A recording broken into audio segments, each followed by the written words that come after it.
ICQ Podcast episode 412, more workshop tips.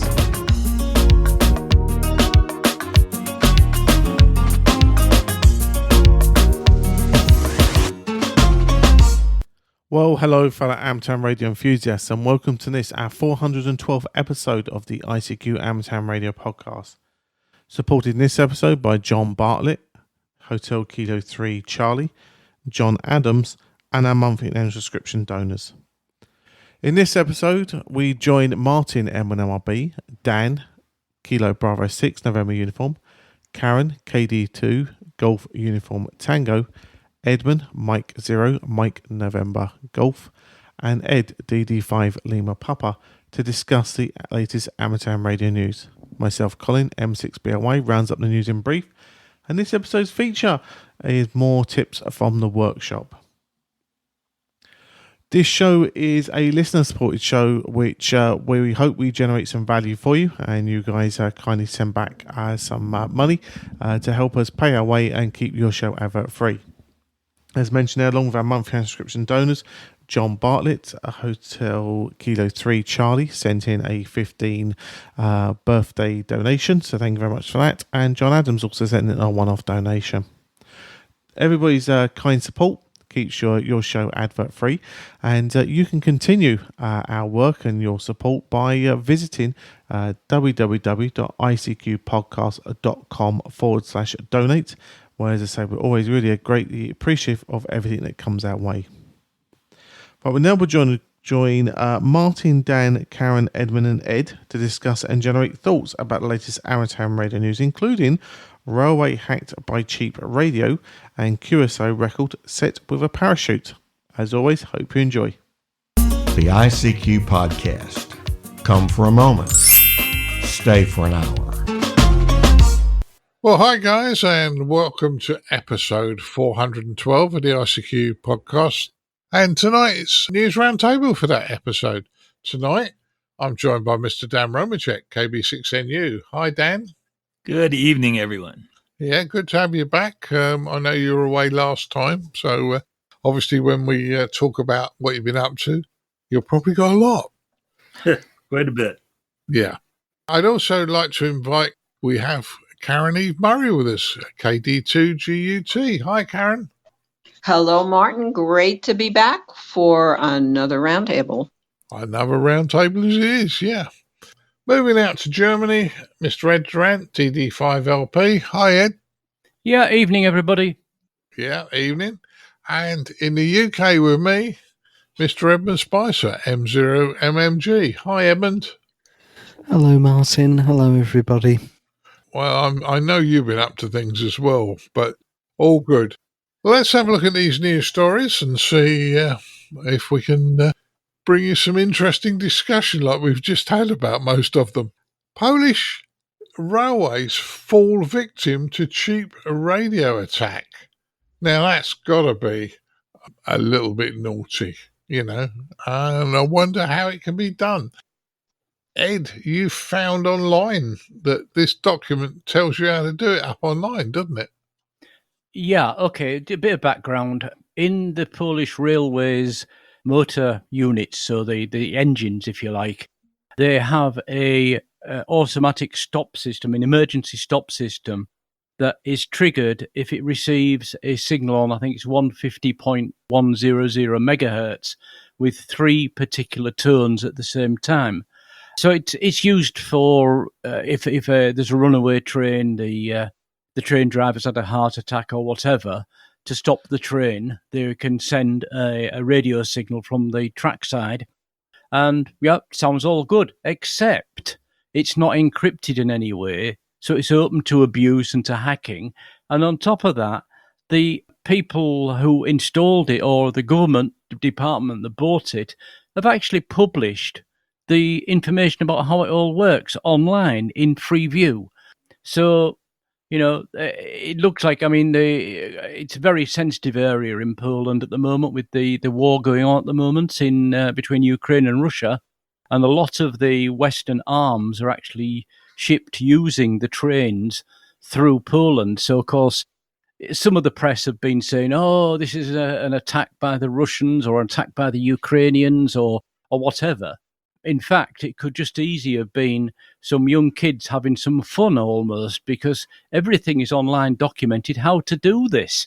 And the news reports are saying, to have it like this, they must have been very close to the railway lines because the handy talkies don't get very far.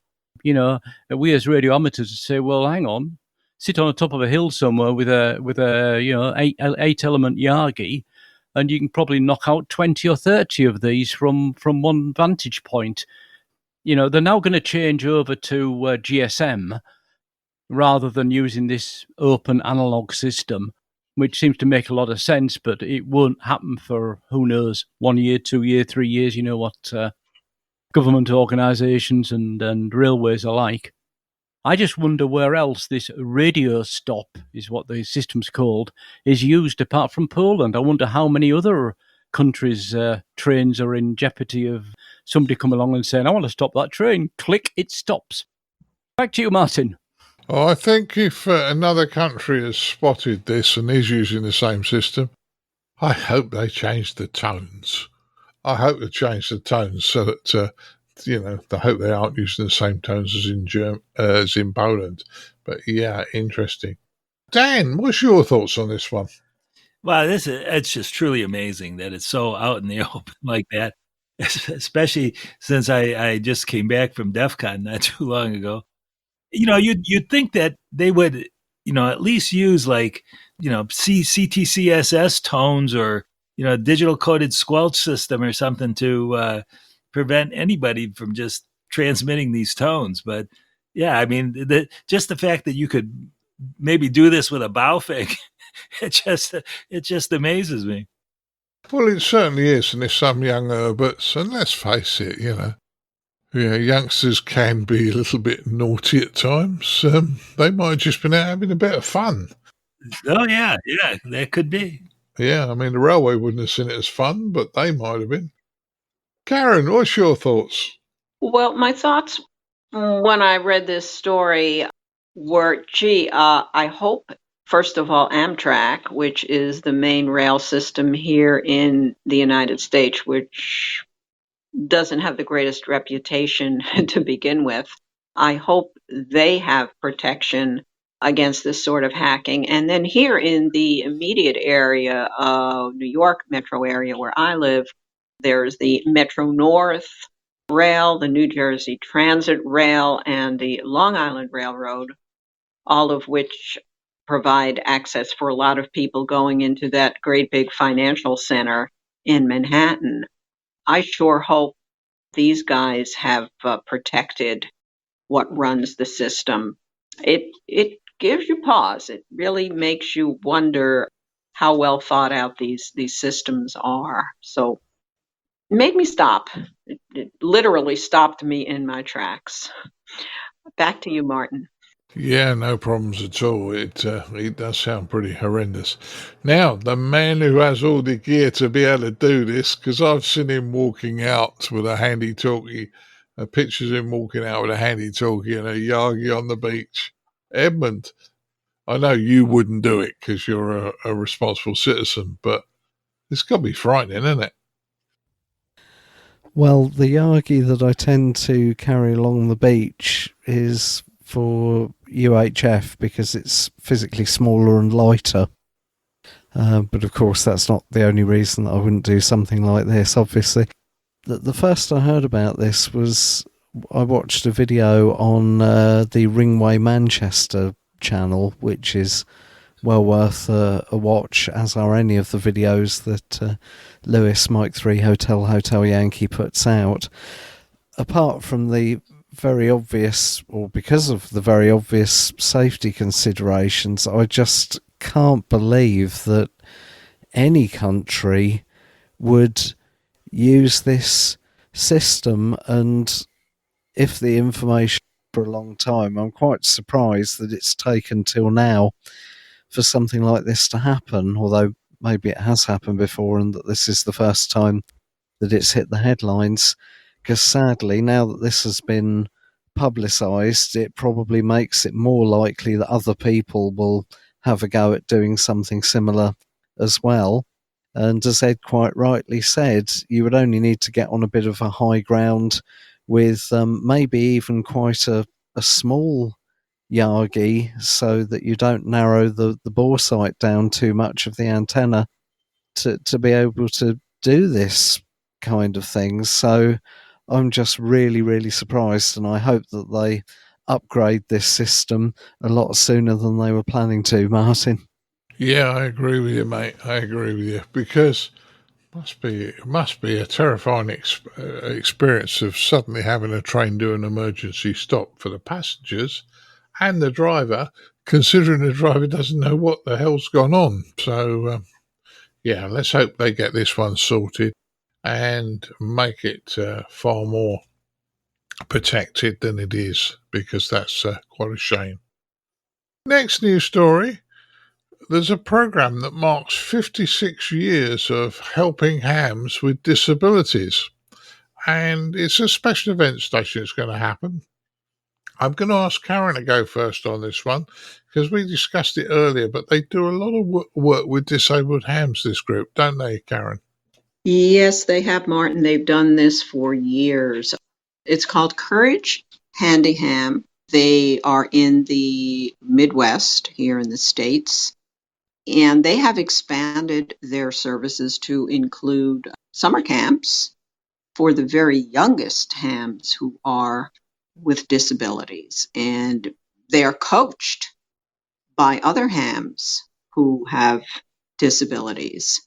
It's quite a remarkable, an inspiring group of folks who go forth and encourage everybody to get on the air. And they manage to find resources, people who are blind, people who have hearing challenges, people who may have physical disabilities as well.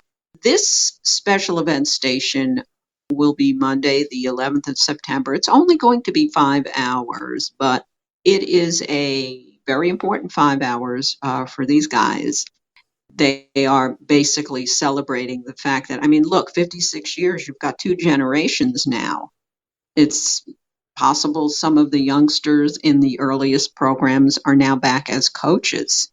And this is the spirit of being an Elmer. And that goes beyond ability or disability. This is what it's all about. They're going to be using call sign W0Z Sierra Whiskey, and that belonged to a fellow named Ned Carman originally. He helped create the program. He had worked in a clinic with individuals who had severe physical disabilities, and he brought this into being. And the other call sign, they're going to be doing a Whiskey 0 Echo Quebec Oscar. That is their customary call sign for their Camp Courage North. And both of these call signs will be on there for those 5 hours. And I encourage people, please listen for them, contact them. They've worked so hard to achieve what they have achieved, and they're very proud of it. And I say again, it's only 5 hours. It's going to be a very happy and important 5 hours for them. So try to be a part of it. I know I will. I know somebody who went through the program. He is a childhood friend who was a ham long before I ever knew that I would be a ham, and he's still active today. So this is a good thing. This is a good thing for everybody. Back to you, Martin. Yeah, no problems at all, Caryn. Well, I'm sure this was the group I used to listen to their podcasts about 10 years ago. Although I'm not blind or disabled, but I used to listen to the podcast and used to get a lot out of it.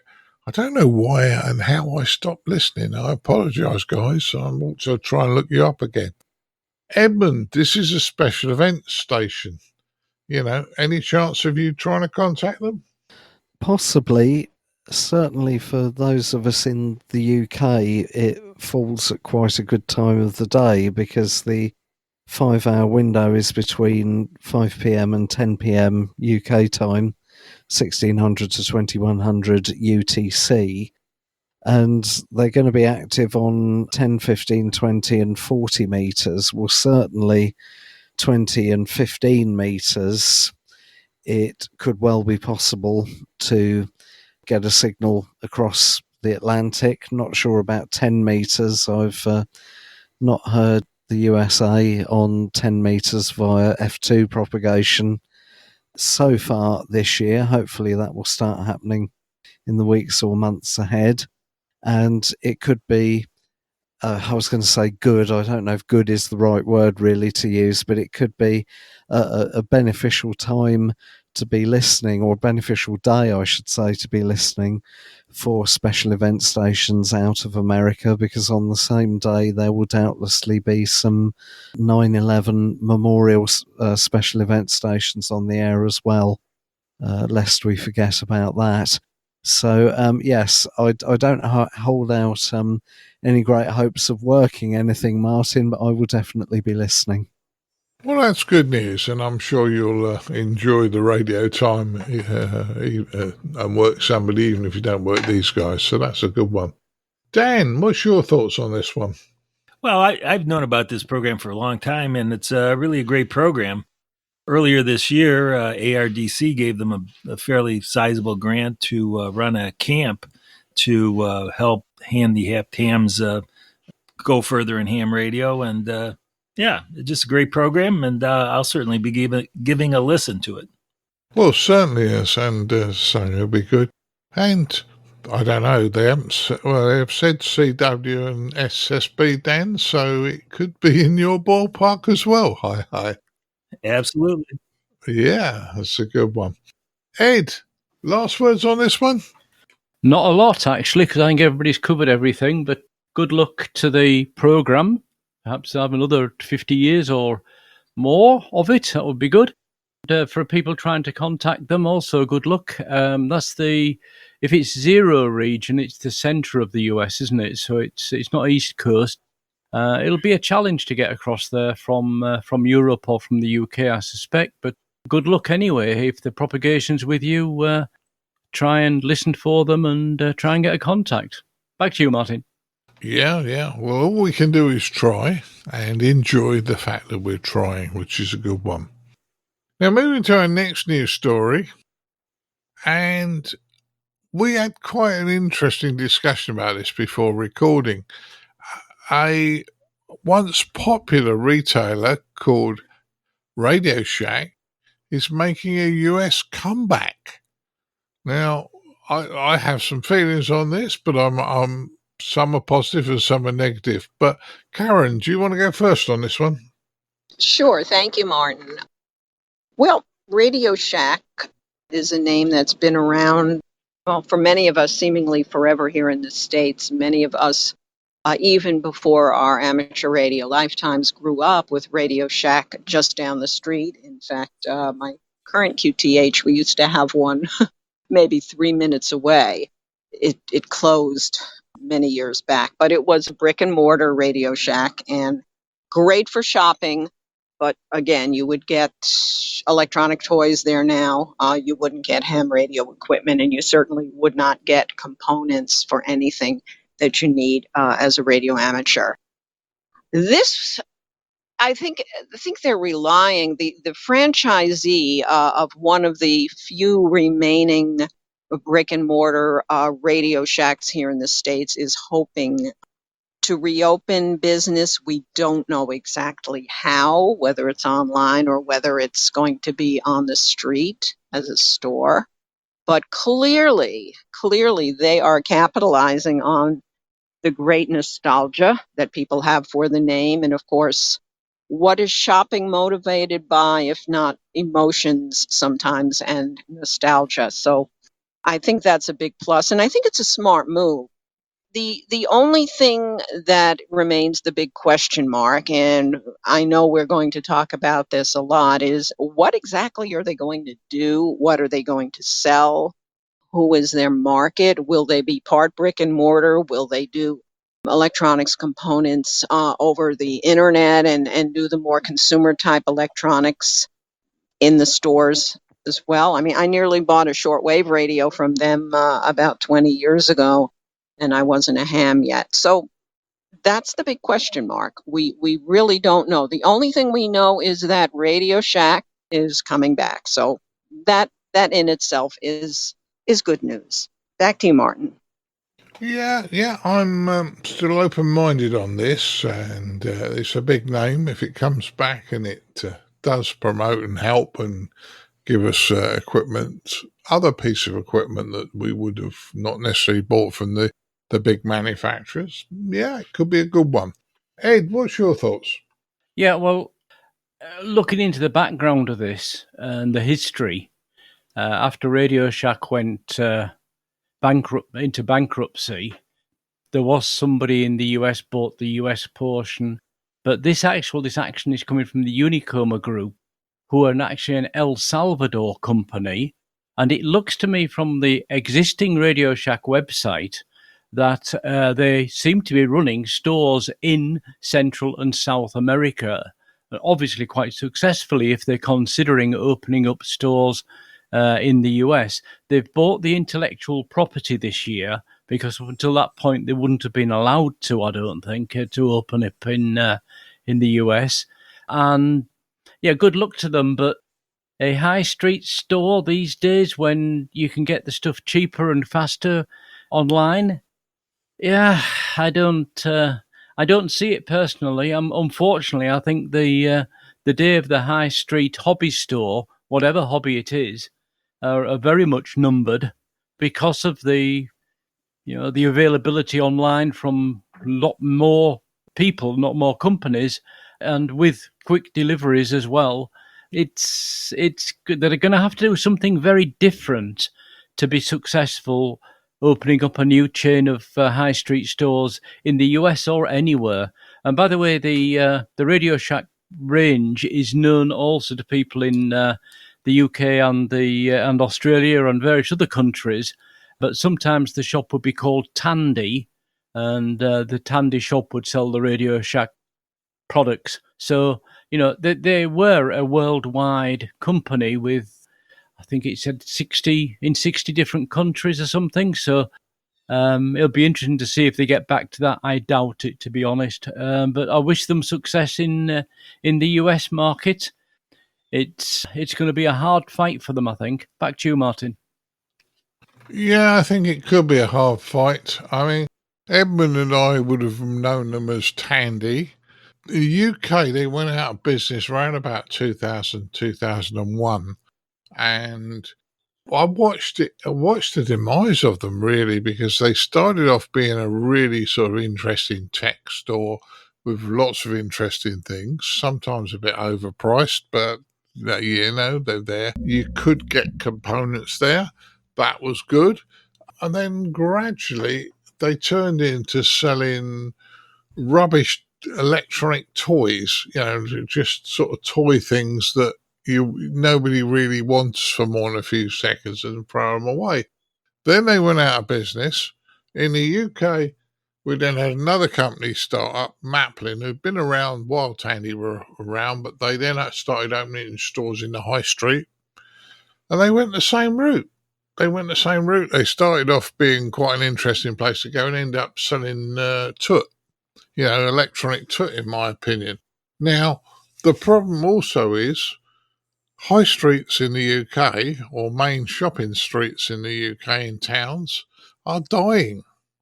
They're absolutely dying. They're ending up just having coffee shops and charity shops, pretty much. A lot of the big retailers are moving out of the centres, and the rates and the parking and all these sort of things, the cost of parking, the cost of business rates, all that, I don't know they can come back. But if they do, I wish them every success. What do you reckon, Edmund? Well, yes, I echo that comment. Me and my wife went to a local town a couple of weeks back for the first time in several years. And if you took away all the coffee shops and eateries, charity shops, mobile phone shops and vape shops, and none of those things hold a great fascination for me, there would be virtually nothing left. So that was exactly my experience. Totally agree with you, Martin, about your observations about Tandy and Maplin. That's how I remember it as well. I agree with Ed regarding the questionable future of having physical shops hobby shops, as Ed described, and I'll be interested to see how this pans out, because resurrecting a formerly well-known name is one thing, but what that ends up looking like in practice could be something very different, and Radio Shack 2023 version could be a far cry from what people remember from years or decades ago, and it may be a totally different beast. So I will watch this one with interest, Martin. Yeah, I agree with you, mate. It needs watching with interest. Dan, I suppose at least one advantage for you is at least they're talking about opening branches in the States, not necessarily other parts of the world. So you may actually see this happen. Well, I tell you what, I'm going to be the dissenting opinion here. So, as I'm often want to do on this podcast. But before I get started on that, let me just say I got a kick out of this story because I started going through all my old ham radio magazines recently. And when I read this story a couple of days ago, I then that evening picked up a July 2002 issue of CQ magazine. And what was in there but a Radio Shack ad? What they were advertising was the new dual band handheld HTX 420 and the 25 watt 2 meter mobile transceiver HTX 252. And the HTX 252 was $160, and the HTX 420 cost $270. So anyway, I just got a kick out of that. I came across the ad and came across the story at the same time. Okay, so having said that, there's a chain of stores here in the U.S. called Micro Center, and they're basically a computer place. You know, you can buy all kinds of things there, different computers, monitors, all manner of cables and whatnot. And I went there, I don't know, a couple of months ago on a Saturday, and the place was just packed. I mean, packed. And one of the lines they sell there are all this hobby stuff, Arduinos and Raspberry Pi hats, with different boards that you hook up to a Raspberry Pi and all that kind of stuff. And I mean, they seem to have quite a decent stock of it. So I'm guessing they sell a fair amount of it.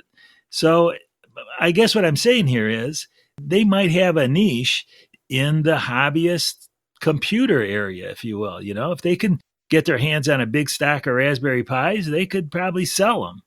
They could stock a fair amount of, the more popular add-on boards for these things. They could probably sell them. So, yeah, I'm not quite so pessimistic as the rest of the crew here. Well, that's what makes this podcast fair, because we all have our own opinions. And if the positivity that you think is going to happen happens, it can only be good for us. The only reason I think Edmund and I are a bit pessimistic is we've seen two companies go the same route in the last 20 years. Doing this, very similar companies doing very similar things go the same route. So let's hope they do bring something interesting to the States.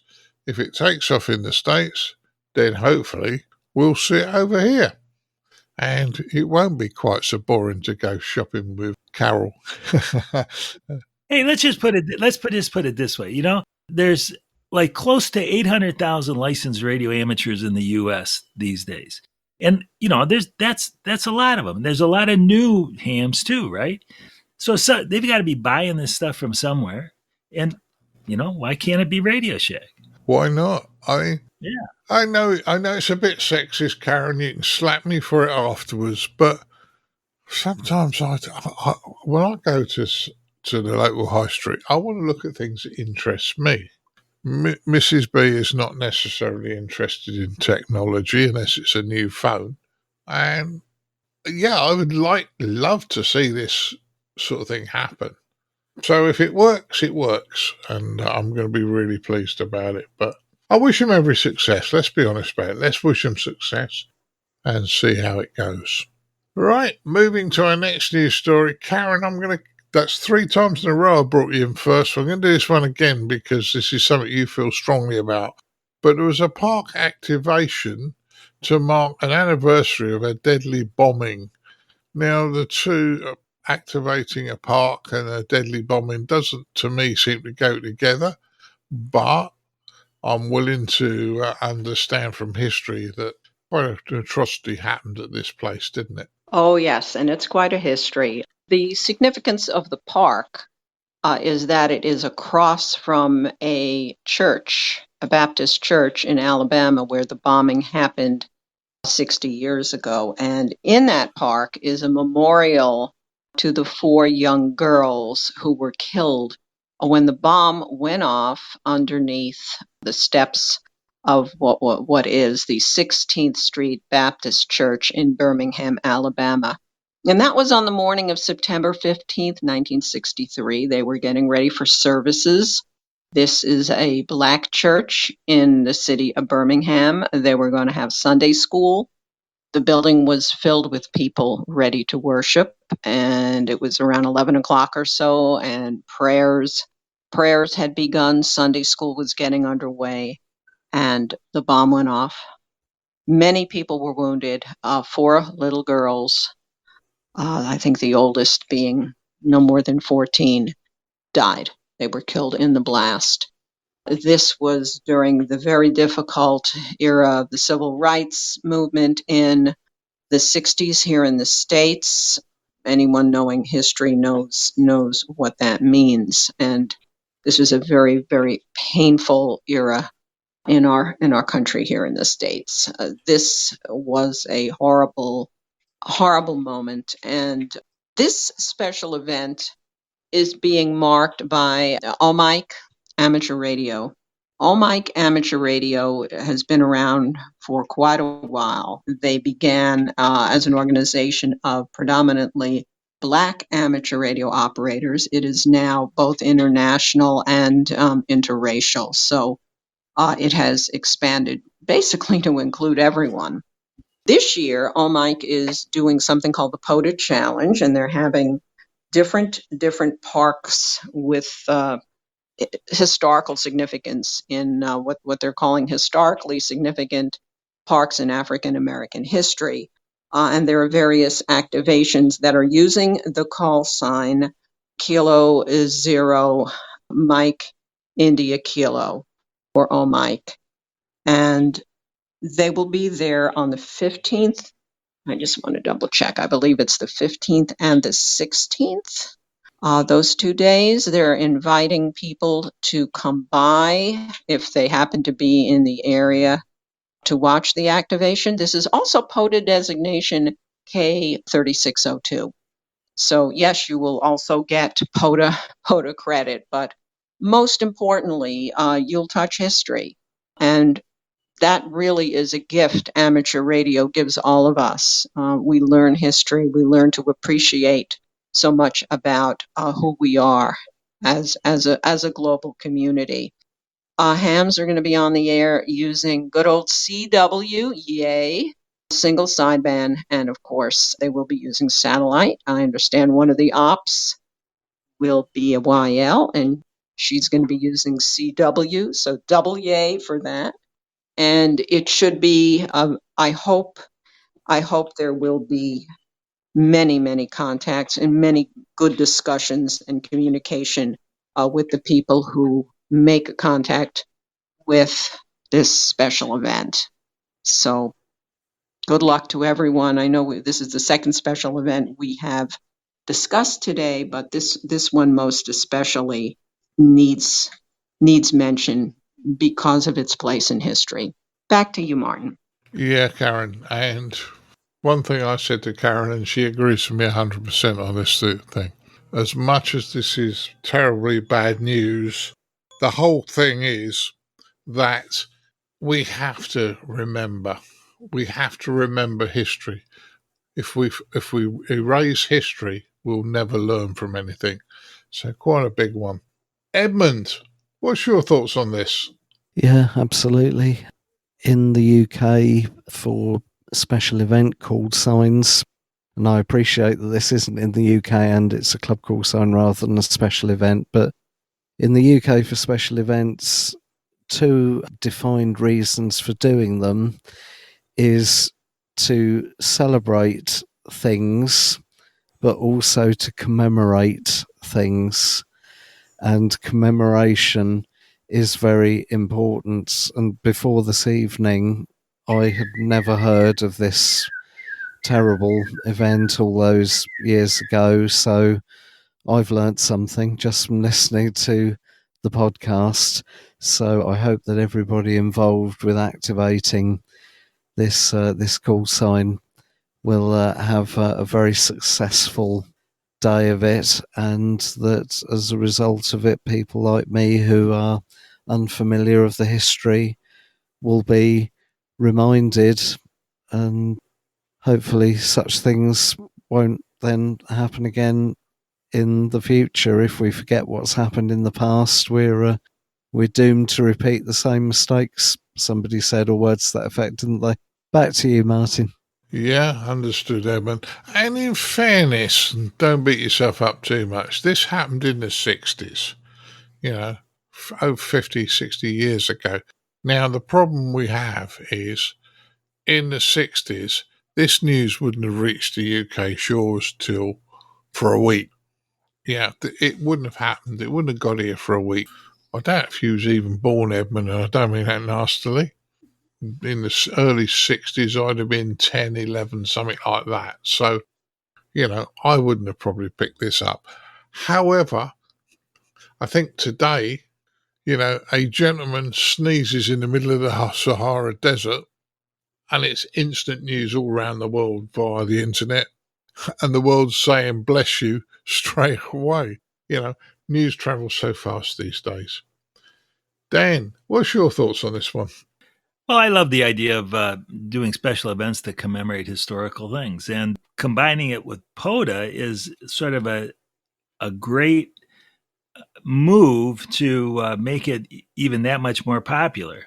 So, I think this is a great idea. I think a lot of people should take some lesson from that, not just from commemorating this particular event and remembering it, but also for other events or historical things that you want to commemorate or draw attention to. When I go to do a lighthouse, for example, I try to know something about the lighthouse. So if somebody asks me, I can give them a little spiel on the lighthouse, that kind of thing. It's like, let's spread the word about this and use ham radio to do it. Yeah, I agree with you, and that's the beauty, isn't it? We learn and we find out things, and we learn about all these things, which is growing our education. Ed, what's your thoughts on this one? Well, there's not a lot I can add, actually.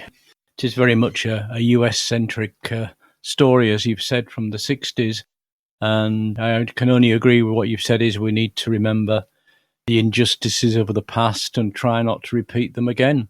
And if we can publicise this to a few people via amateur radio, then great. And for those taking part, good luck and keep up the good work. Yeah, I agree with you on that one.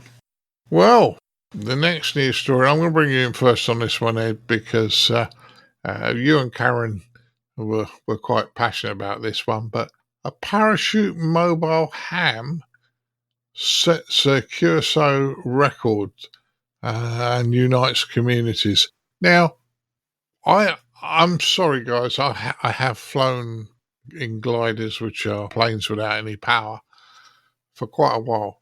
I wouldn't jump out of a plane or any plane that's still serviceable with a parachute unless I really had to. So I don't understand parachuting, but it sounds like it was quite an interesting event. Ed, what do you think? Well, I'll keep it short because I'm sure Caryn can say a lot more to this because she's actually talked to some of the people involved. But the story is that the wife of an amateur, and she's also an amateur, took a leap out of a plane as a tandem jump. That means with somebody else with her, and operated amateur radio on the way down. And we think it might be the first time that a YL has ever done that. It's certainly a rare occurrence. And her husband had done a lot of it years previously before he was unfortunately paralysed in an accident. And Yeah, that's about all I can say about it. It's great that, the community got round them and they made a great day of it. And I think we'll pass straight over to Caryn because she's got more of the background details on this. Caryn, do you want to continue? Sure, thanks, Ed. Yes, it is believed that this was possibly the first instance of a YL doing parachute mobile. We don't know that for sure, but we do know that this devoted wife, this was her first time parachuting out of a plane. I mean, she didn't first learn to parachute and then decide she was going to do parachute mobile. She combined the two missions together, and with a family friend, Carlos, who is quite an experienced jumper, did this.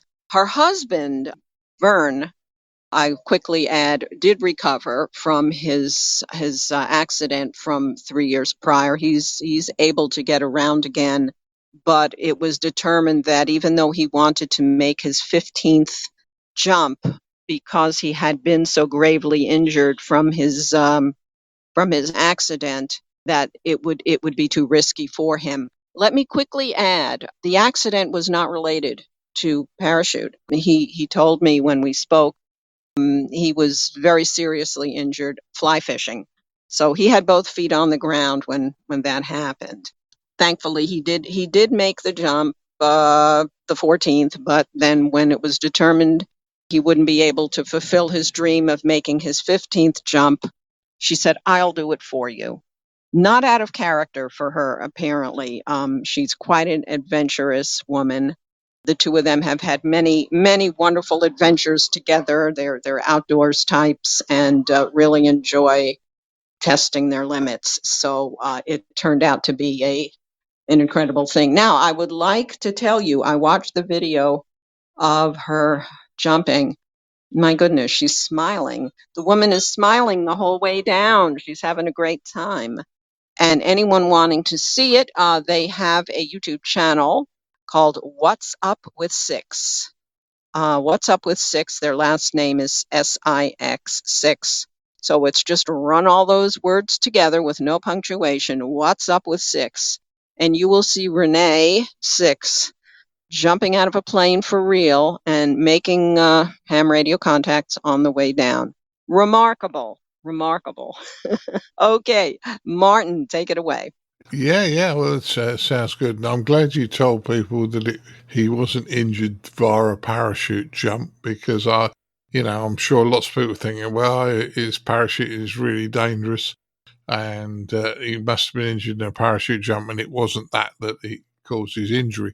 However, I still don't think I'd jump out of a plane unless it was really, the last legs for the plane. What do you think, Dan? Well, yeah, what I have to say about this, I actually met this guy Carlos at Hamvention this year, and he's a crazy guy. If he has a YouTube channel, you look up some of his YouTube videos. He's just a crazy guy, and so I can see him doing this with this person's wife, and great tribute, and it looked like it was a lot of fun. Well, it certainly sounds like it for them anyway. Edmund, anything left for you to say on this one? Well, don't make the same mistake that I did. I had seen in passing that there was a YouTube channel called What's Up with Six, and because I didn't pay as much attention as I should have done, I just assumed wrongly that it was a YouTube channel dedicated to 50 megahertz, the 6 meter band. It's not. 6 Sierra India X-ray, assuming it's pronounced like that, is actually their surname, isn't it? So I've now put that right and subscribed to the channel and actually paid attention to the subject matter of the videos. And the video for the parachute jump, it's only about 7 and a bit minutes long from memory. And there are loads of videos on YouTube, some of which have been made by me, that are really, really long and just go on and on and on. And you think, well, that could have been 50% shorter. This video is one of the few that's the other way round. It could have really done with being at least twice as long. such a shame that there wasn't more material in it. I was watching it thinking, I wish that, this video would go on longer. So yeah, Parachute Mobile, very, very cool. And in a year or two's time, it may be possible to do that in the UK, because Aeronautical Mobile is one of the proposed changes that Ofcom were mooting in their consultation that closed recently. And even if somebody was only holding a handheld putting out 500 milliwatts into the stock rubber duck, if you call CQ from that high up when you've just jumped out of the aeroplane, your coverage area on the ground will be absolutely enormous. So I look forward to working Parachute Mobile someday, but I'm with you, Martin. It's not going to be me who's actually going to be jumping out. Yeah, but a good news story all the same. And yeah, I'm not frightened of heights. It's just I look at these things and think, why would I do it? But yeah, I respect other people who get enjoyment from that sort of thing. Now, Edmund, I'm going to get you go first on this one because it's a UK story. But UK radio fans are launching a petition to save BBC Radio 4 Longwave service. Now, I thought that the shipping forecast, which goes out a couple of times a day, was one of the big saviours for the Longwave. But what's your thoughts? Okay, so for listeners outside the UK, BBC Radio 4 is a national station and it's the flagship station. So if all other radio services went off the air, Radio 4 is the one that the BBC first and foremost would try to keep on air. It's primarily a speech station, although they cover pretty much everything, perhaps with the exception of sport and music. And Radio 4 is broadcast nationally on FM and on DAB, but also since the frequency reshuffling in 1978, they've also been on Longwave. There are 3 Longwave transmitters. 2 of them are in Scotland at 50 kilowatts apiece at Birkhead and Westerglen, respectively. The third one is at Droitwich, which runs 500 kilowatts. The other difference, apart from the power, is that Droitwich carries an inaudible, I think it's PSK, phase shift keying signal that is used for teleswitching, so economy 7 meters that switch over from one rate of electricity to another at particular times of day. Now, that teleswitching was due to be switched off in March 2023. The organisation behind it, which when it started in the 80s would have been the CEGB, the Central Electricity Generating Board, whoever it is these days, then had an extension to March 2024. And there's talk on certain internet sites about it being extended beyond that. So the significance of the 31st of March 2024 date is, well, there's 2 significant things. Number one, that is when the PSK element is due to be switched off, at which point the BBC stops receiving money from whoever it is, which helps offset the cost of running the transmitter, either in whole or in part. I don't know if the money the BBC receives pays for the whole lot. So what the BBC have said, as I understand it, is that from the 31st of March, they are going to stop doing opt-out programming on Longwave. I haven't seen anything from the BBC themselves that says definitively, and we're going to switch the transmitter off completely on that date as well. They may do, I suppose. I have heard 2027 mentioned previously as the date that all AM broadcasting from the BBC was going to finally be switched off. So at the moment, the main service for Radio 4 is on FM. Longwave opts out at various times during the day. You've got Yesterday in Parliament in the morning. You've got the Daily Service, which I believe is the longest continuous running programme on BBC Radio of them all. You have some shipping forecasts that are on Longwave only, just before 1 p.m. and just before 6 p.m. You have Test Match Special for the cricket, and also occasionally there are other ad hoc events that are carried on Longwave only. For example, after Queen Elizabeth died last year, when Prince Charles, as he then was, visited the regions, Radio 4 Longwave opted out for a couple of hours to carry coverage of him visiting Glasgow and Cardiff and places like that. That programming, for the most part, is going to be moved elsewhere. Regarding the shipping forecast specifically, I think they are going to carry some bulletins on FM, but the ones that were hitherto on Longwave only will disappear altogether.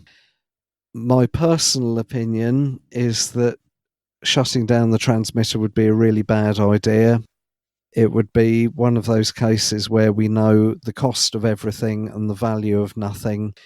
If there were some kind of major disaster in the UK that took out many FM transmitters and many DAB transmitters, hopefully, if it wasn't in the Droitwich area, this disaster, Radio 4 Longwave would stay on the air, and you have near nationwide coverage from a single transmitter site at Droitwich.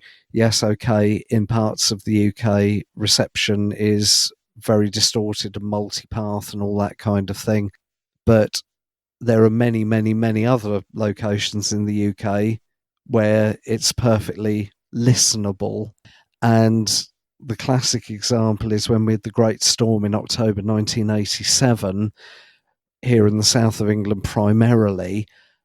The morning afterwards, Radio 4 Longwave was the only radio station that was still on air because the strong winds, well, hurricane force winds, had taken out all the local FM and all the local medium wave AM transmitters. So it's a nice thing to have as a backup, and I really hope that the BBC will reconsider.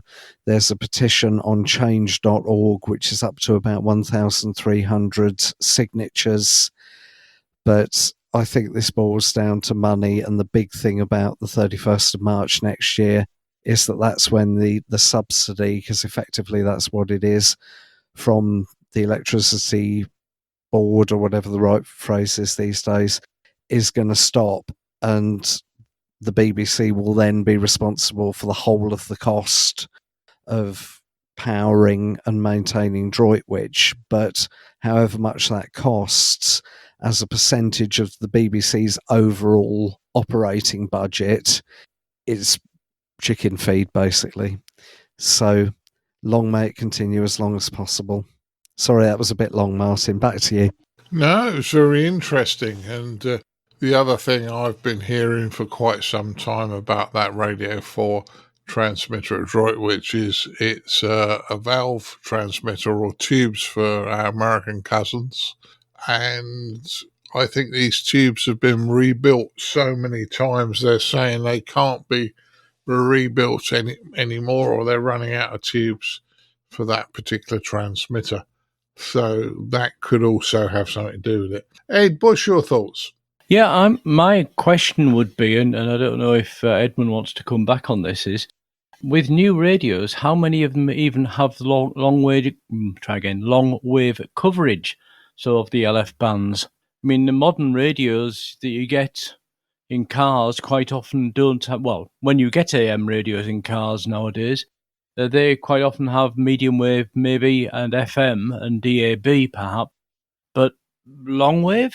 It's a long time since I've seen a new radio with long wave on it. So although you might say it's good to keep the station because if all the other stations go down, this one could keep running, if people haven't got radios to receive it, then it's not going to provide the service. What do you think, Edmund? Am I completely wrong on this? I don't actually know. My car dates from 2015, so not mega recent, but not ancient either, and that's got Longwave in it. I honestly don't know the answer to your question, Ed. It sorry, yeah. It may be that if the brown stuff really did hit the fan big time, people might start digging in drawers and pulling out sets that haven't seen the light of day for years or decades. Find they've left the batteries in them as I've done previously. Oh. Yeah, my car's a 20 plate, so 2020, and that's got Longwave on it. Okay, I'm driving it at the moment, yesterday and today, because it's a loaner car because my car's in at the workshop, a 2023 electric Peugeot 208. It only has DAB and FM. It doesn't have anything else. But yes, we know electric cars may well not have other radios in it because of all the interference they create internally. Okay, just a question. I mean, you're like your old-fashioned tranny radio that you used to sit on the kitchen bench to listen to while you were cooking or something. You don't seem to see those anymore. Anyway, I'm getting off subject. Back to you, Martin, to try and pull it back onto subject. Yeah, no problem, Ed. I mean, yeah, it's fair. I mean, I think it's like everything. Everybody likes the new, shiniest, sexiest thing when they go out to buy something. And yeah, Longwave has been around in the UK for a long, long time. I don't believe you have Longwave services in the States. I'm talking about 198 kilohertz. Do you have that, Dan? No, in fact, we don't. At least I don't know of any Longwave stations here in the U.S. But that sort of brought up a question. I wonder if I might be able to hear that station here in the U.S. somehow. Any thoughts on that? Do you get Longwave DX? Yeah, I mean, it'll be DX like everything else. It's quite a powerful transmitter. I'm guessing, yeah, it's propagation, but then the other thing is there's also a hell of a lot of noise at certain times. But yeah, you could very well, on a good propagation, hear it.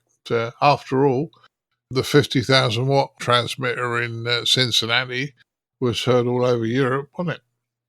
Yeah, so I guess I'll give that a go this winter when the QRN dies down. Yeah, it'd be a bit of fun just to see if you could. If I remember right, it's 198 kilohertz. Is it 24 hours? Yeah. Yes.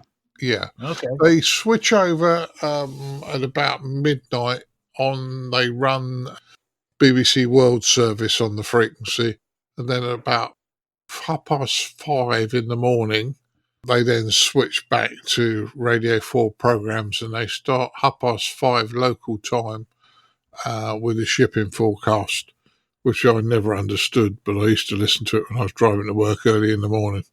So, yeah. I'll give it a go. Okay.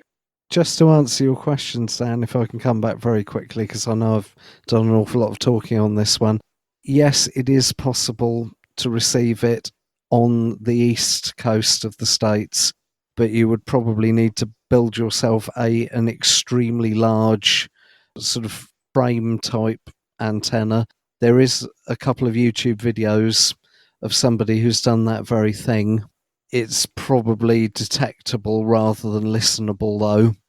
So I don't think you would be able to tune in from Michigan and actually listen to the programs in the way we would here in the UK.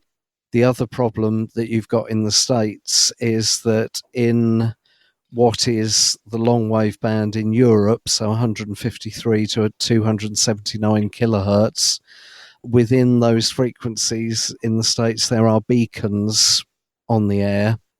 So you may find that even if you can just about hear Radio 4 on 198 kilohertz, you might hear a beacon coming in from somewhere on the States on a very close by frequency that basically stamps all over it. But good luck, Dan, if you try it, and let me know how you get on. Well, so that's interesting. When I was a kid, I did some AM band DXing, and I built one of those antennas, and it actually worked pretty well, surprisingly. And so, but I think maybe I'd need to add a few more windings, maybe to the coil or something. But I know how to do that. Well, looks like it's a project for you, Dan. Hi. I think so. Yeah. Now, Caryn, have we left you anything to say on this? Because I think we've been fairly vocal. I had, because again, being here in the States, I have no listening experience with this.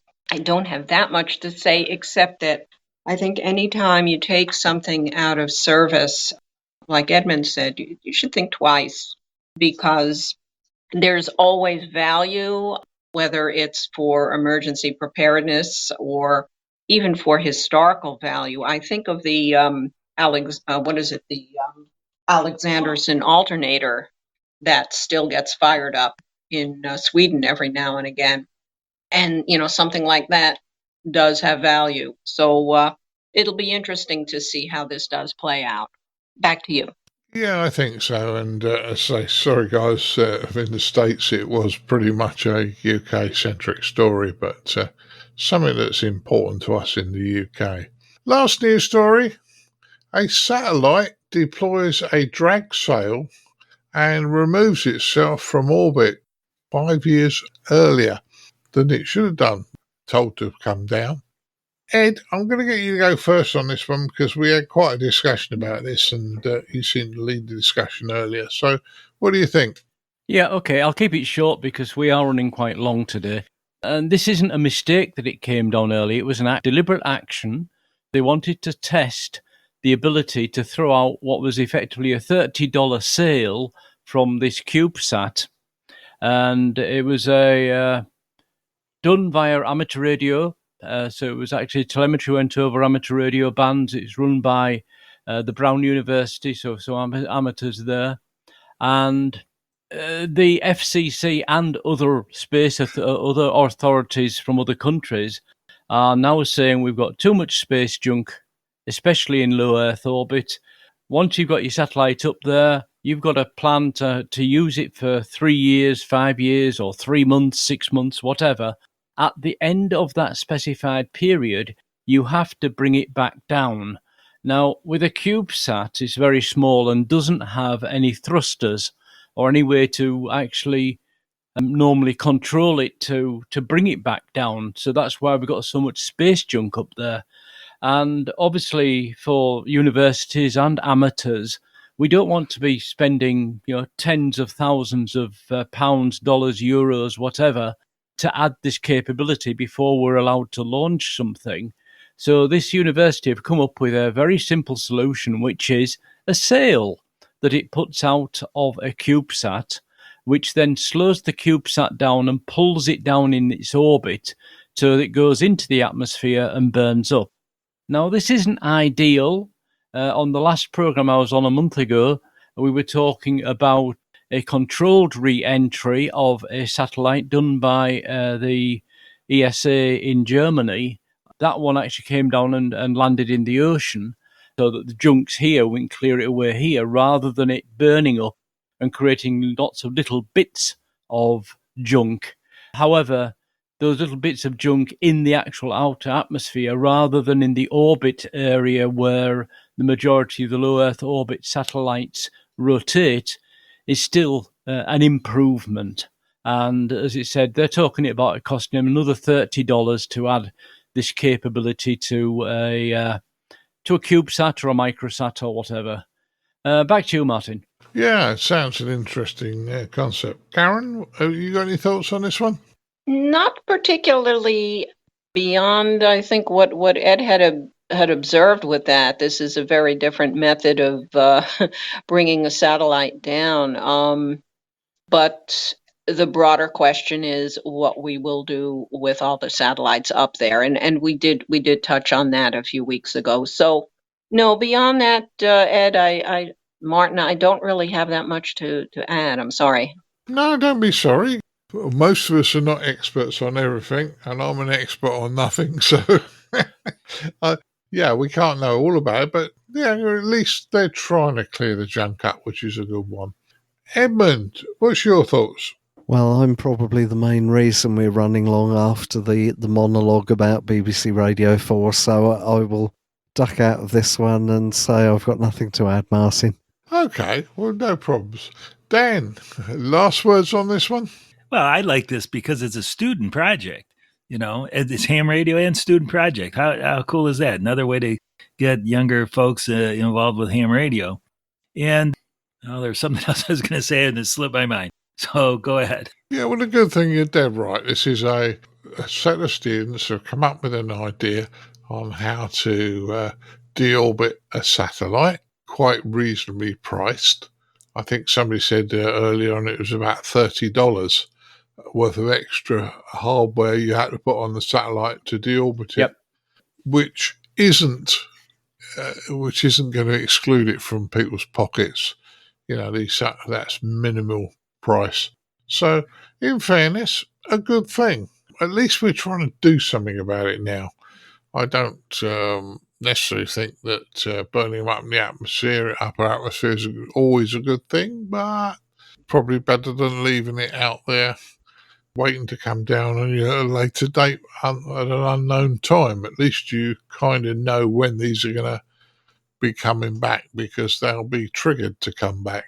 So, all in all, I think that's quite a good thing that these students have come up with. Right, that concludes our news stories. Let's find out what the guys have been up to since the last time we had a chat. And we always go ladies first, Caryn. So, over to you. Okay, I wish I could deliver some excitement. I cannot do that. We have been volleying back and forth with temperature here, and today's temperature, 35 Celsius, has not been very POTA-friendly. So I've been on the opposite side of the POTA continuum. I've done only chasing for the past couple of really weeks. It's just too hot out there to do much. We had one cooling trend briefly, and I was short on time, so I just threw the ham stick on top of the car and went out and did a 1 hour activation of a local park. But to me, that almost doesn't count now because the fun is going out into the park and enjoying nature and getting all those contacts. But I'm getting more park. When I do go out now, I am getting more park to park. And what's really cool about that is those are DX. So yay, when you can get park to park and there's an ocean between you, that's a happy activation. Beyond that, I just continue to hammer away on getting my CW up to speed. All of my POTA activations are CW. They're done in CW, and we're having a good time. We got the CW Morse paddle that we've been using, and it's been all good. But beyond that, life is pretty quiet on the radio side for the moment. Once the temperatures drop, I expect to make up for that. Back to you, Martin. Yeah, I'm sure you will, Caryn, because I've looked at it a few times and thought, yeah, I should have gone out and done something. Not been out much myself. We had 32 in the UK today in London, so we're pretty close on temperature with you. But that extra 3 degrees is going to obviously give you a bit more problems than me. Right, Dan, what have you been up to? Well, I've actually been doing a lot of POTA here. I've been going out 2 or 3 times a week and just having a blast with it. I even bought a new radio. I bought one of those GUT X6100, even though I didn't really need another radio. Like the company here that sells them was having a special and $50 off, and I couldn't resist. And it's fun. It's a fun little radio. It's not a KX3, but it's pretty fun. I've also been doing a lot of teaching.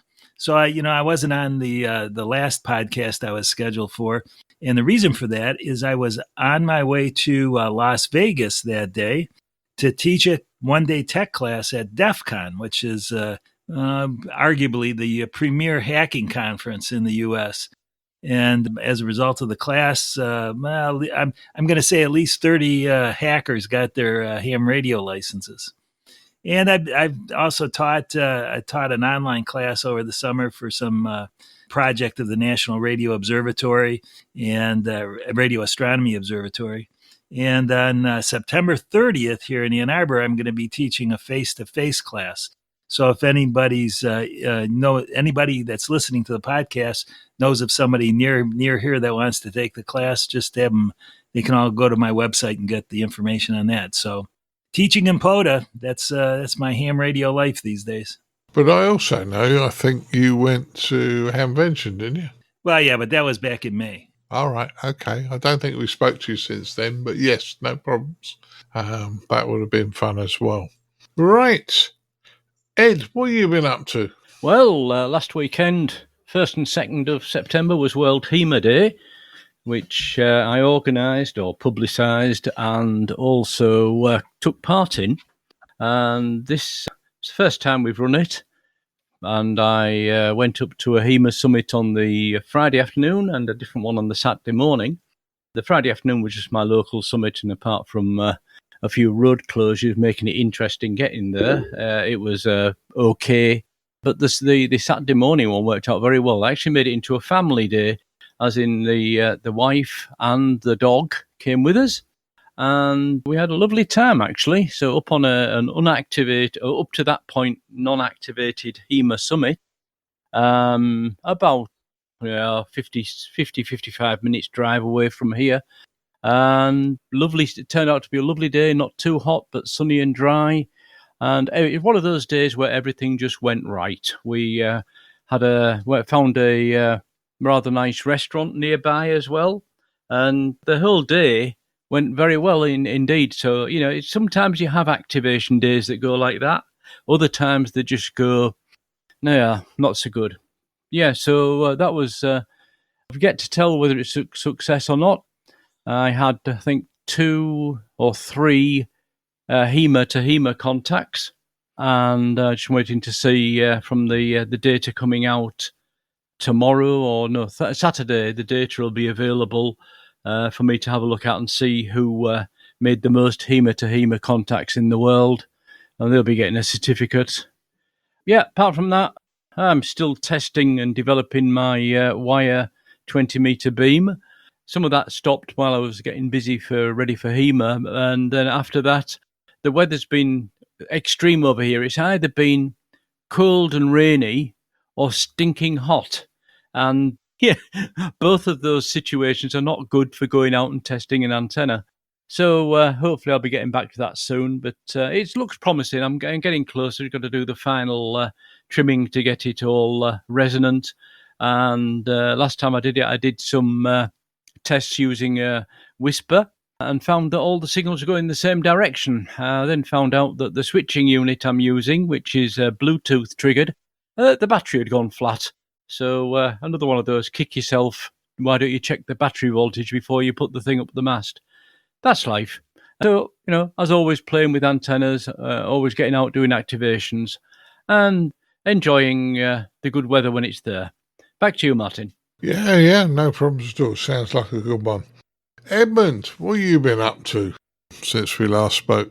Well, on Saturday the 19th of August, I was at Shoreham Lighthouse with the Worthing and District Amateur Radio Club, and we got a nice visit from a fellow ICQ podcast member, didn't we, Martin?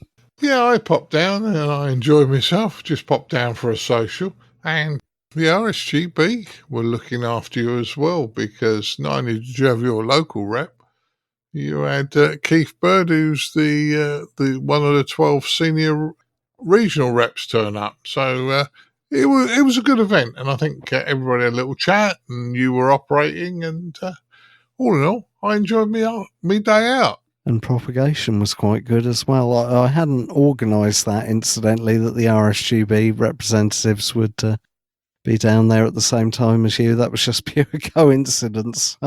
I'm not that organised.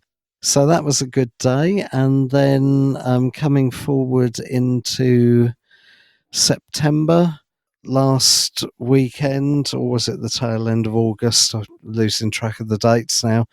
The British Inland Waterways on the Air event took place. And if you manage to work 5 stations, you can contact the Nunsfield House Amateur Radio Group and get a certificate. And if you manage 10 stations, you can get a super duper certificate. But you need to send your logs into them by the 30th of September. and then the certificates will get sent out in October. There's more information about that on the Nunsfield House Amateur Radio Society webpage. And then more recently still, the International Air Ambulance Week has been taking place. I've been involved in that after a fashion. So the day this podcast is released, that is the last day of the event. So if you hear this on the Sunday, and if you have access to 40 metres, if you tune around, you might hear a few special event stations. And if you hear Golf Bravo 0 Kilo Sierra Sierra, Kent, Surrey, Sussex, then that'll be me on the other end. So might work some of you on Sunday. And last but not least, the consultation with Ofcom has closed about the proposed changes in the amateur radio licence. But if you go to the Essex Ham website, they've published their response to the RSGB, but they also ran a survey asking questions about the questions that Ofcom were asking, and they've published the statistics and some analysis on their website, and that does make very interesting reading. The main thrust of it is that the majority of amateurs who responded seemed to support the majority of Ofcom's proposals, and for what it's worth, so did I. That's everything I can think of, Martin. Back to you. Yeah, fine. It sounds like you've really been enjoying yourself, which is good. Well, what have I been up to? Well, Chris and I went out and did a few contacts with a few stations with the British Inland Waterways on the Air programme. I think we only got 4 contacts because where we were, the background noise was just horrendous. And we were right down next to the Thames at a place called Teddington Lock. And I don't know if it's the houses down there with their solar panels and the chargers of the solar panels caused it, but it was a difficult operation. I've been working on something that is radio. The ICQ podcasts are going to be at the RSGB convention only for one day, the Saturday. We're not there the Friday, we're not there the Sunday, but we will have a separate room where we've been given, and we have a couple of short presentations followed by a discussion. So I'm hoping that people will want to come along and put their point of view and discuss, and we can all try and work out some of the problems that we're having in amateur radio. The first presentation in the morning is going to be amateur radio, somebody else's problem, a la nobody seems to want to do anything at the moment, and how we get around that.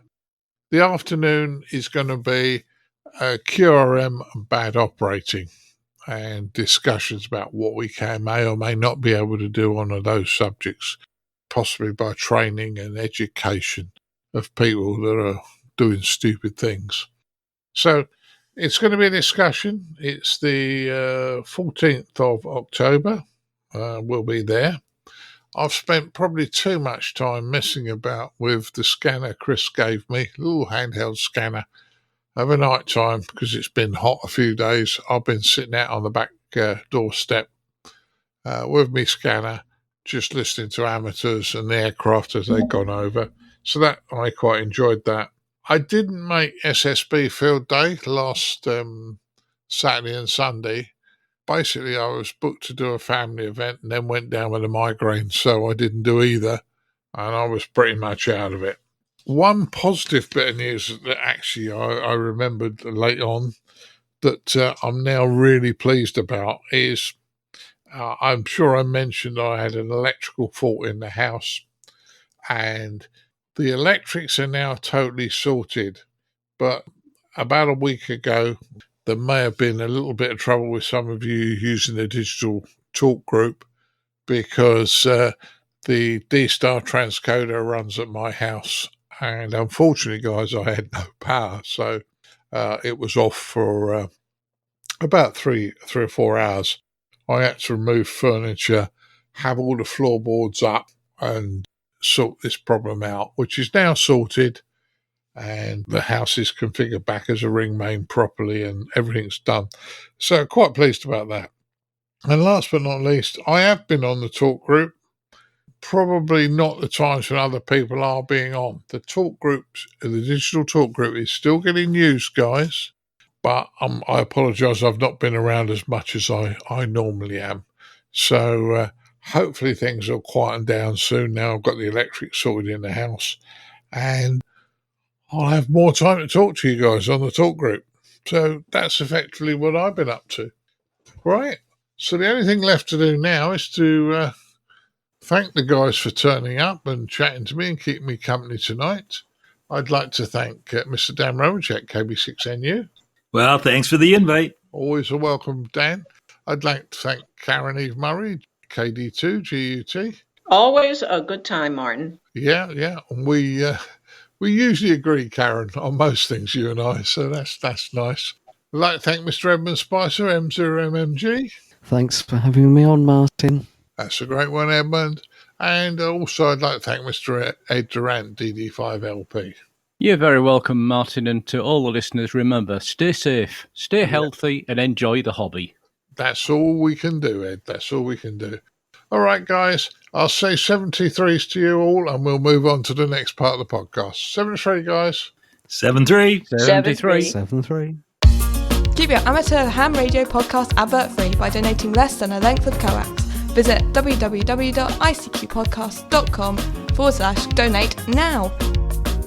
For all the news, links and information, visit www.icqpodcast.com. Now it's time to have a look at the news in brief from me, Colin M6BOY. Start with news here in the UK. Ofcom have announced advice to IoT and third-party device suppliers in regarding to the removal of 3D coverage across the UK. They're planning to end 3G by 2024 and 2G by 2033. This is following on from events in Germany where 3G was switched off about 18 months ago. And there's a statement that they're looking at trying to switch off the 2G services as soon as they can get evidence that people are not using those services. Now, there's a lot of security devices, etc., that just need to send a text message or a quick phone call that are programmed on the old 2G spectrum, and they're suggesting that these people look at that equipment and look at upgrading it, etc., and also look as well at ISPs and internet connections, etc. So 5G cell equipment currently supports 4G connections, so no issue with those areas there. But as I say, opportunities there to look at that area. So again, if you're using equipment, etc., that uses 2G and 3G communication, it might be worthwhile looking at those technologies and what Ofcom is saying and see if there's a reason to change. So we'll put a link to that on the ICQ podcast webpage.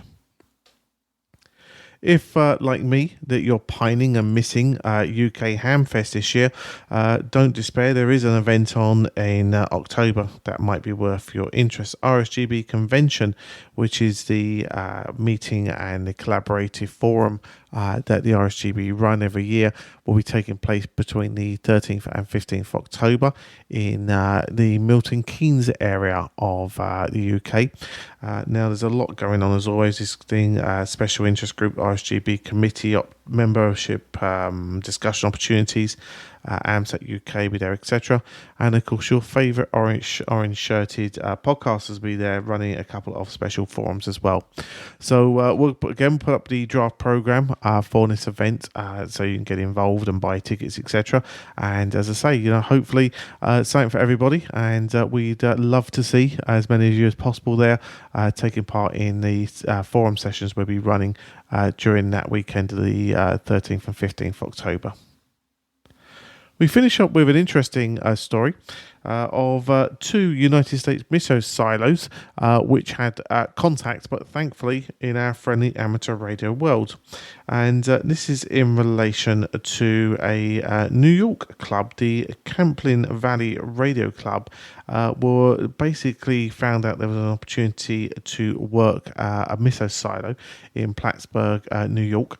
And whilst setting up and getting ready to make that opportunity, they found out that a silo in the Dwayne Air Force Base in Texas was going to come on stream as well on the same day. So the club was able to make contact with two, missile silos, and obviously, work those two stations, get them in the logbooks, etc. But as I say, interesting that this piece of history and piece of military defence was being used in the friendly world of the amateur radio communication. So a fantastic little story, as I say, of working those two stations. Right, we head over to our features episode, which is a feature on more workshop tips. So a wonderful opportunity to learn a nugget or two. And as always, we hope you enjoy.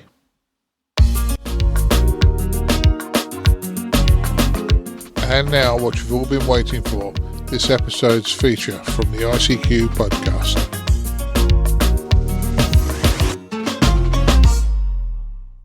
Hi guys, for this episode's feature, I wanted to talk about some workshop tips, partially because I'm passing on the tribal knowledge that sometimes won't be found in books anymore, but it was things that you pick up as the years go on. Some of you will know some of these, and will just jog your memory and make you smile. Others, coming new into the hobby or new into electronics, might find this more than useful. First thing is, and this is a story, this is not really a workshop fix, but something I did the other day. I was out with Chris Howard, M0TCH, and we went to operate. Now, Chris said, I'm sure this will end up in a feature on the podcast. And the more I thought about it, I think I will tell the story, because when I told Dan Romanchik KB6NU, Dan thought it was quite an interesting concept. So Chris and I are out going to operate, and we end up down this very small road in his camper van, or for you guys in the States, an RV, and there's nowhere to put an antenna up. So we decide, no problems, we can fit a mag mount on top of the RV with a mobile whip, and we're going to operate. So we start assembling the mag mounts and with the whip. We put it up on the van, and just to make sure things are all okay, Chris puts on the analyzer, and it is absolutely rubbish. So he said, Ariel, the antenna must be faulty. So we get another antenna out and we put that on. Sure enough, the same thing. Now, I know Chris had had problems with this mag mount, because when he was in Germany, it went open circuit on him. And so a gentleman in Germany fixed it for him. Now, I thank the German gentleman, and if you are a listener to the podcast, this is no get at you. You did him a favour in Germany. So, I'll get the multimeter out, and the braid to the earth is short circuit, as it should be. It has continuity. And then I measure the inner to the inner, and it's open circuit. So, no wonder the antenna is not measuring. So we open up this mag mount, and sure enough, the inner wire has become detached from the SO239, or 238 rather. So we're there in this camp van, miles from anywhere, and I says to Chris, you got a soldering iron? He went, no. I thought, oh, damn. So we have three choices. We can either drive back to Chris's, which has been an absolute nightmare with traffic, get another mag mount and put it on top of the van, or we can drive to the local dealership, radio dealership, which is about 4 or 5 miles away, buy another mag mount and come back and see what we can do. Third option is we fix it. Now, Chris has got no soldering iron, and we've got a lead that's come off. and we're miles, well, not miles from everywhere, but far enough not to make it an enjoyable thing to do. So I said to Chris, I know what we can do. Have you got a copper coin? And he went, no. I said, well, unfortunately, neither have I. One of these copper coloured coins would have worked quite well. I said, okay, turn the gas on in your camper van and your RV, and let's get the gas stove on and one of the burners running. So he does that. And in my wallet, I found a key that I didn't know what it was, a small key. So I got a pair of pliers, and with a small pair of pliers, we held the key so that the bit that you touched, the bulbous end, was poking out the pliers, and the bit that goes in the lock, because I didn't know what it was for, and I didn't want to damage the key, we held in the pliers. We heat this up on the gas, and sure enough, it gets nice and hot. The gentleman who soldered it in Germany put plenty of solder there, so there was plenty of solder. So we just pushed down on the key, and it melted the solder, flowed it nicely, and fitted, and we were able then to operate.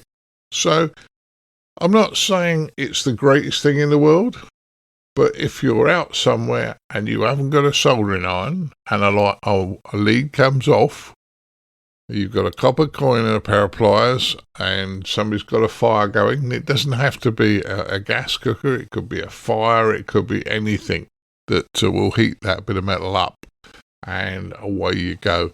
You know, it's a bit of a MacGyver thing, but an option. Anyway, I've gone along on this. Other things I've been doing recently is working with a young lad in our workshop and explain some tribal knowledge which may be very useful to all of others here. Might have mentioned some of these before. I apologise if I have. But testing LEDs, I was showing him that you can't test an LED on a multimeter. Now, all right, that's not 100% true, because some multimeters do put out far more voltage across the resistance terminals than normal. Now, that's not a problem if you know that, but I've only ever found that on analog meters, and with digital meters, you usually go to the diode test, and it puts about 1.2 volts, 1.2, 1.5 volts across the diode, and the diode clamps it at 0.6 or 0.2 or whatever the forward bias is for it, and that's how you prove your diode's working. Unfortunately, LEDs are a much higher voltage. So how can you test an LED very quickly without spending a lot of money? And pretty much all you need to do is put a 2K2 resistor in series with the anode and ground the cathode and put a battery across it. Now, it could be a PP3 9-volt battery, but equally it could be a power supply. Don't worry what the voltage is. You can probably go up to about 20 volts on this without damaging the LED, because you're limiting the current through the resistor. But it's a quick and dirty way of being able to test LEDs, and all you need is a power source and one resistor, you know. So that way you won't be throwing hundreds of LEDs away thinking that the man at the rally sold you rubbish when your multimeter won't actually give it enough voltage to turn the LED on. And bearing in mind, LEDs, the different colours, all have different turn-on voltages. So the 2K2 with sufficient current flowing is enough, and put across a battery, quick and easy way of testing that. Okay, when I was showing the other day, we were fixing a little transistor radio, I was showing somebody, and it was dead, and I said, okay, I'll check the audio amplifier. And he went, what? I stuck my finger, wetted my finger, and I stuck it on the volume control, and there was a buzz. And he went, what'd you do that for? And I said, well, I've instantly proved that the audio amplifier is working. So the fault is in the radio section, not the audio amplifier. A lot of this is fault finding, is splitting up a circuit and understanding. I don't necessarily think you should do this on a mains powered equipment. sometimes you can put a screwdriver on the center pin of the volume control, and that will just give you enough hum pickup to prove that the audio amplifier is working. So, quick and dirty way of checking if the audio circuit's working. Now, if there's a fault in the audio circuit as well, it might be distorted and horrible, but at least you know that you should hear something if the audio circuit is working. Now, coming down, loudspeakers, testing loudspeakers. Loudspeakers are marked with 4 ohms, 8 ohms, whatever. Okay, now that is a strange one for most people because you think, stick a multimeter across it, I'll measure 4 ohms. No, you won't. It's an impedance. They're 4 ohms impedance. And the impedance changes with frequency. So they're not 4 ohms or 8 ohms. Depending on what frequency are, they can be all sorts of different impedances. But just to be aware. Now, if you're going to test the loudspeaker, see if it works, and you've only got a multimeter, you can lightly, very quickly, tap, put a connector on one of the pins, and just tap it lightly with the multimeter. You will hear a pop. Don't hold it on the coil. Please don't hold it on the coil. You'll hear a pop. If you can see the speaker, you'll either see it jump forward or pull back. That's how you tell whether it's positive or negative. Now, if it jumps forward, that's great, and it pops, great. What happens if you've got a speaker that's working and it's distorted? Well, how do you tell if it's the amplifier or the speaker? And sometimes it's quite difficult to prove that when you're doing something quick and out in the field. Now, speakers, if they've been overdriven, you've put 10 watts through a 5 watt speaker, the coil, this voice coil, can get hot and it distorts, and it'll then rub on the armature thing it's sliding up and down on. So if you take a loudspeaker and you hold it close up to your ear, put your thumbs either side of the voice coil and just lightly press on the speaker cone. If you hear any rubbing, because you will hear it, if you hear any rubbing going on, you've got a speaker that's got an off-center cone and you've got a major problem. So that's a quick test for speakers. Now, the other one I was explaining was capacitors have 3 major problems. 4 if you count tantalums, but capacitors have major problems. They can either go leaky, and when I mean that is it leaks electricity through. Capacitors should be 2 plates. They can go leaky because what happens is the dielectric that was put into them many, many years ago goes acidic, and this can cause leakage. Now, if it goes leaky, one of the things, if you measure a capacitor on a capacitor tester, and let's say it says a 1.1 microfarad, and it's measuring 0.22, this isn't an overachievable capacitor. It hasn't got much better over time.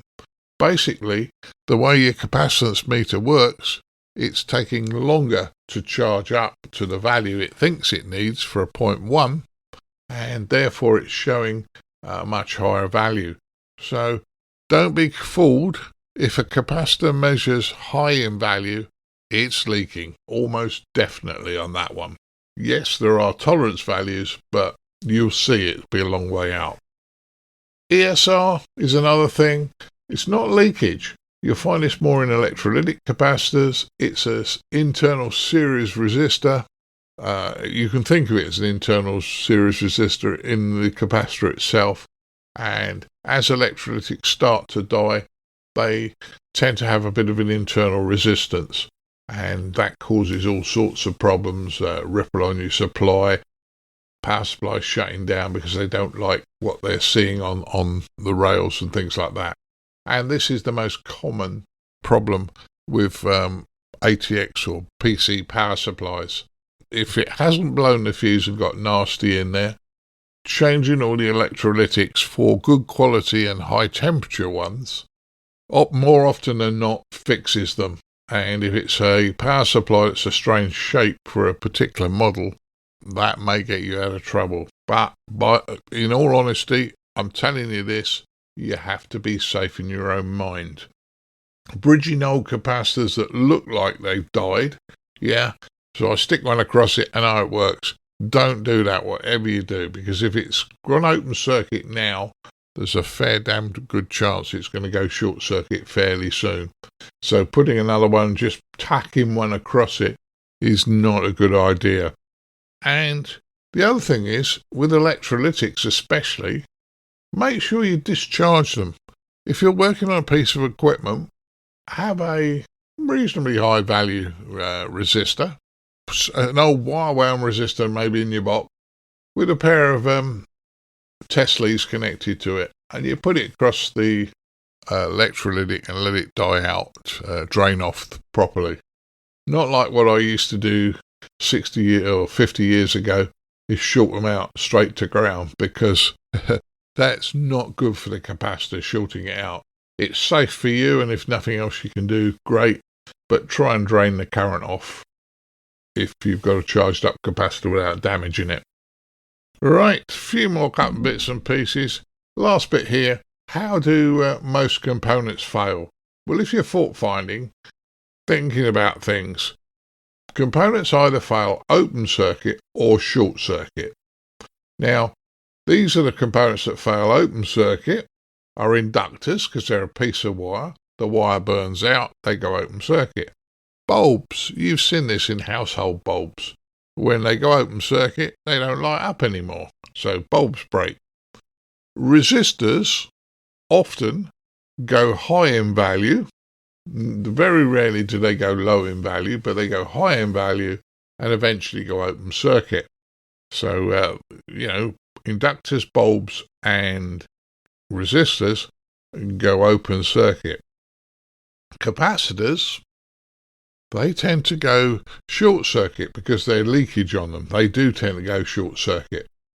Now, if you're working on a piece of equipment and there's tantalum capacitors in there, and they're like little electrolytic tantalums, they often, very often, go short circuit.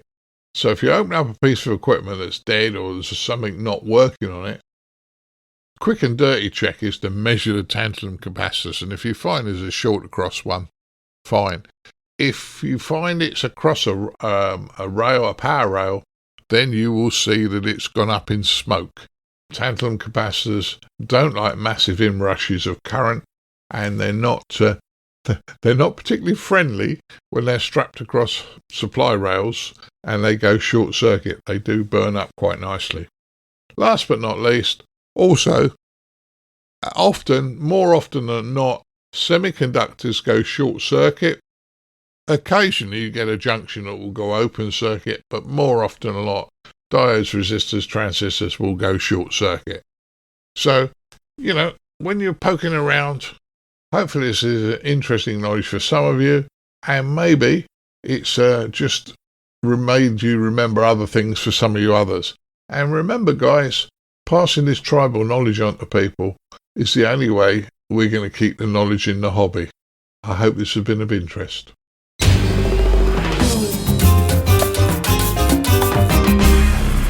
The ICQ Amateur Ham Radio Podcast, serving the amateur ham radio community fortnightly since 2008.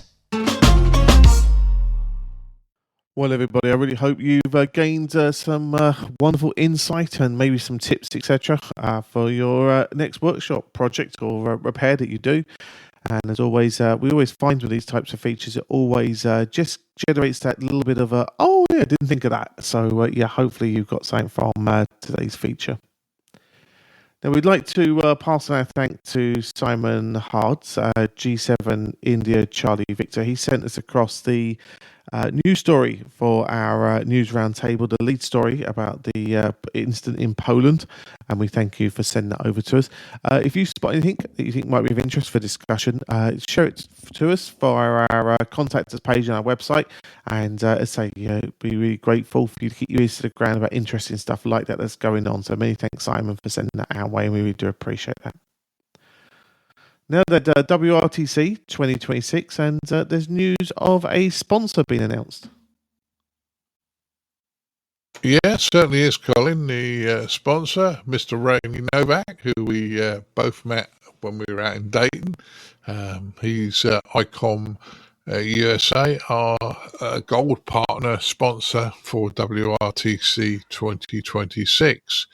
So hopefully Ray will be over, and we'll catch up with him if we don't manage to catch up with him before in Dayton, Colin. So yeah, good news for the WRTC 2026 team, because they've got a gold sponsor.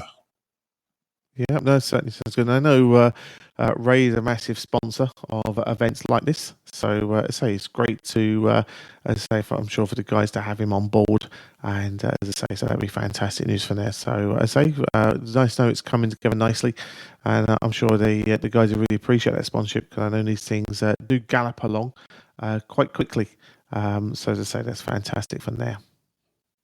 Right, well, we also would like to thank our very kind donors this episode, who help us, of course, pay our way and keep us advert free. We'd like to thank John Bartlett, Hotel Kilo 3 Charlie, and John Adams for the very kind support of the ICQ podcast. So I say, guys, many thanks for doing that for us. We really do appreciate it. And we always say, if you'd like to keep your show running, advert free, etc., there's a very simple logic we have here. It's called the value for value way of doing things, where what we ask you to do is we ask you to think of the value you got from the show, and then turn that into a financial amount and send it on our way. And you can do that by visiting our podcast page, icqpodcast.com/donate. And so you can join our monthly and subscription donors for our next episode in, say, supporting our show and say, keeping us on the air and doing what we do. We'd like to also thank Dan, KB6 November Uniform, Caryn, KD2 Golf Uniform Tango, Edmund, Mike 0, Mike November Golf, and Ed DD5 Lima Papa for taking part in the news roundtable. Really do appreciate you guys taking part of us from there. Right, Ed. Well, I know we've got a very busy few weeks coming up. As we mentioned in the news and brief section, we'll be taking part in RSGB convention on the weekend of the 13th and 15th of October. So I say, guys, if you are looking to attend, there'll be orange shirts in presence there. We're going to be doing a couple of forums, which should be always interesting and fun when we do those type of lively discussions and debates. So we'd love to see you there. If you're anywhere in the UK, certainly contact the page there and come along. It'd be great to see people there. And just generally, there's a couple of things we've got lined up as the year goes on, and then we plan for next year. So it'd be great to see everybody from there, wouldn't it? Certainly is, Colin. And just for those who may be thinking, I can watch the ICQ online at the RSGB convention. Sorry, guys, you won't be able to. We will be in a separate room at the RSGB convention at the request of the RSGB. We are not tied to time. The object are we're going to do a couple of presentations followed with hopefully a lot of discussion. So don't think, I can get there. Yes, you'll be able to see the videos online later that the ICQ podcast will produce, but we're there predominantly on our own, in a room on our own, although various members of the RSGB board and various members of the RSGB will also come into the room. Don't worry about that. But we won't be streaming. So if you really want to get involved and have your say, unfortunately, you'll have to be there. Otherwise, you'll have to email the hell out of me later. Well, they got him. Exactly. So look, we hope you're going to be there, and it'd be great to see everybody, as I say, on that event. Right, well, I say we need to wrap up this episode number 412 of the ICQ Radio podcast, and obviously just one important job to do now, which is make Mrs. B a cup of tea, and look after her there with that, and so I'm sure you'll look after her with a fine treat to go with it. Yeah, certainly will do, Colin, and make that nice cup of tea. In fact, I could actually do one as well, so I'm going to make one for the pair of us, and we'll find Mrs. B a treat along the way. So I'll say 73s to you, Colin, and our listeners, and we'll do it again, won't we? We certainly will. 73s. Catch up with you again soon.